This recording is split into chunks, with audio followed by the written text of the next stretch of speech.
بسم اللہ الرحمن الرحیم۔ السلام علیکم ورحمۃ اللہ وبرکاتہ۔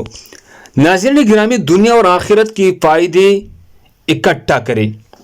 رسول اللہ صلی اللہ علیہ وسلم کے پاس ایک شخص آیا اور بولا، یا رسول اللہ صلی اللہ علیہ وسلم، میں کیا کہوں جب اپنے رب سے مانگو؟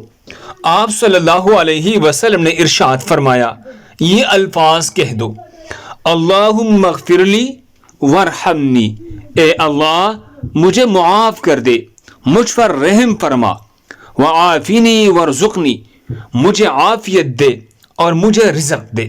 اللہم اغفر لی ورحمنی وعافینی ورزقنی، یہ الفاظ کہہ دو۔ اور آپ صلی اللہ علیہ وسلم ان کلموں کو فرماتے وقت ایک ایک انگلی بند کرتے جاتے تھے تو سب بند کر لے، صرف انگوٹھا رہ گیا۔ آپ صلی اللہ علیہ وسلم نے فرمایا، یہ کلمے دنیا اور آخرت دونوں کے فائدے تیرے لیے اکٹھا کر دیں گے۔ صحیح مسلم حدیث نمبر 6851۔ دوسرے مسلمانوں کے فائدے کے لیے آگے ضرور شیئر کریں۔ مزید خوبصورت دعاؤں کے لیے ہمارے چینل کو سبسکرائب کریں۔ جزاک اللہ۔